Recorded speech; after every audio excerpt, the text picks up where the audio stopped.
Assalamualaikum warahmatullahi wabarakatuh. Selamat pagi anak-anak semua. Untuk kali ini kita akan mempelajari tentang volume bangun ruang. Untuk SMP, bangun ruang itu dibagi menjadi dua, yaitu bangun ruang sisi datar dan bangun ruang sisi lengkung.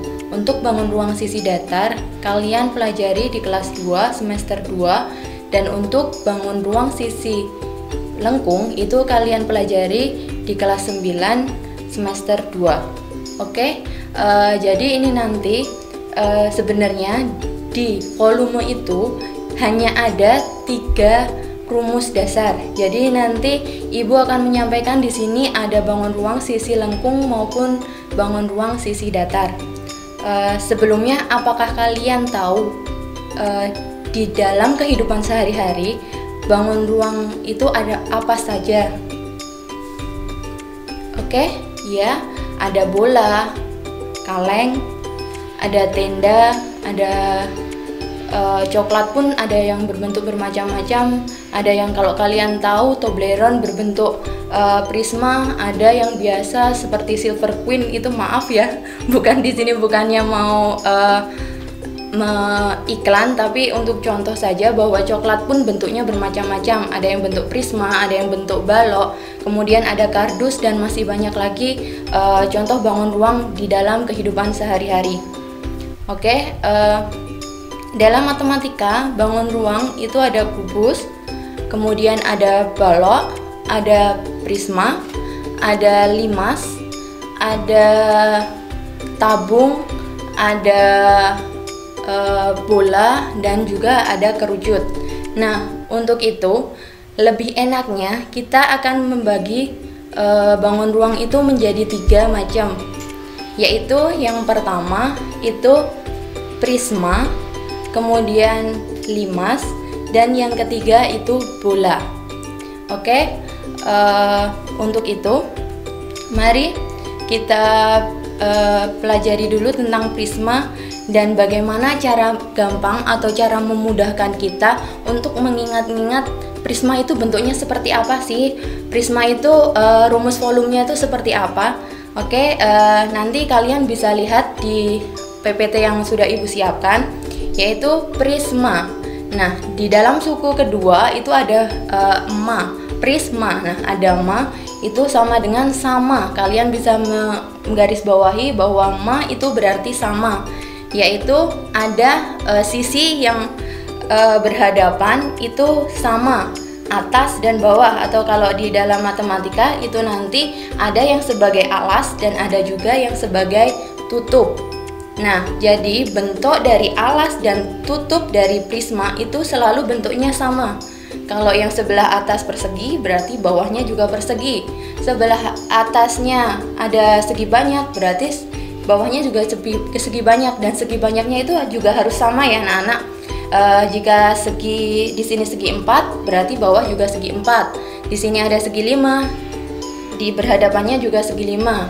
Lingkaran berarti juga lingkaran. Nah, cara mudahnya prisma itu volumenya kalian karena bangun ruang itu kan bangun dimana dia adalah bentuk benda 3 dimensi yang ada ruangnya, ada volumenya. Jadi ruangan itu kalian bisa isi dengan sesuatu yang kita sebut dengan volume. Nah, volumenya prisma itu paling mudah untuk diingat, yaitu tadi kan ada alas, ada tutup. Nah, cara gampang mencari untuk volume dari prisma itu yaitu nanti luas alasnya kalian kalikan dengan tingginya. Jadi nanti seandainya ada prisma segitiga, berarti kalian pakai luas alasnya segitiga, berarti pakai setengah kali alas kali tinggi dikali dengan tingginya prisma ya. Jadi ada tinggi segitiga tapi juga ada tinggi prismanya. Kalau nanti bentuknya persegi gimana Bu? Ya, kalau bentuknya persegi berarti nanti kalian cari alasnya pakai rumus luas persegi, kemudian kalian cari sisi tingginya, panjang tingginya prisma kalian kalikan. Seperti itu ya anak-anak. Oke, untuk yang kedua itu tadi Ibu bagi jadi limas. Nah, limas itu bentuknya seperti apa ya? Ada beberapa, jadi saya mengajar di SMP ini sudah 3 tahun, itu masih ada beberapa anak yang tidak bisa membedakan antara prisma dan limas. Karena terkadang bentuk bangun ruang itu bentuknya kadang datar, ada yang ditaruhnya tegak, ada yang mendatar, jadi ada beberapa yang bingung. Nah, kalau limas itu selalu lancip ya, ada satu titik di mana bentuknya itu membuat dia menjadi lancip, yaitu limas. Kan ada L, kalian ingat-ingat limas ada L berarti lancip, sesuatu yang nanti bangun itu ada ada titik di mana bentuknya itu bisa membuat bangun ruang tersebut menjadi lancip seperti itu. Jadi titik atasnya itu lancip. Ada beberapa yang bingung, seperti tadi kan Ibu sudah bilang sebelumnya, di kehidupan sehari-hari ada tenda. Tenda itu lancip atau enggak? Dia memang seperti ini, ada seperti ini, tapi bagian depan dari tenda atau bagian pintu dari tenda itu kan tidak juga seperti ini, tapi dia ada datar. Nah, karena ada kedataran, itu bukan limas ya anak-anak, karena beberapa siswa itu terkadang mengatakan bahwa tenda itu adalah limas. Bukan, tenda itu adalah prisma. Kalau limas itu terus contohnya apa? Untuk kalian tahu kue Bugis? Nah, kue Bugis itu salah satu contoh cara gampang untuk limas. Itu untuk sesuatu yang datar, bangun datar. Sedangkan sebenarnya kerucut itu kan dia mempunyai sisinya lengkung. Meskipun dia sisinya lengkung, tapi dia juga punya titik atas yang lancip. Nah, jadi kerucut itu juga termasuk dari limas. Nanti kalian cari rumusnya, itu pun juga sama. Kalian cari rumus limas sama kerucut, itu nanti volumenya sama. Nah, volumenya itu apa? Volume dari limas itu adalah 1/3 dari luas alas dikali tinggi. Luas alasnya nanti tergantung dari limasnya. Kalau pakai segitiga ya berarti luas segitiga, pakai alas persegi panjang juga pakai persegi panjang. Yang jelas kalian harus ingat, segala sesuatu bangun ruang yang dia mempunyai bentuk atasnya lancip itu pasti termasuk limas, entah itu bangun datar ataupun bangun sisi lengkung. Nanti jadi untuk kalian yang kelas 8 limas itu volumenya 1/3 dikali luas alas kali tinggi.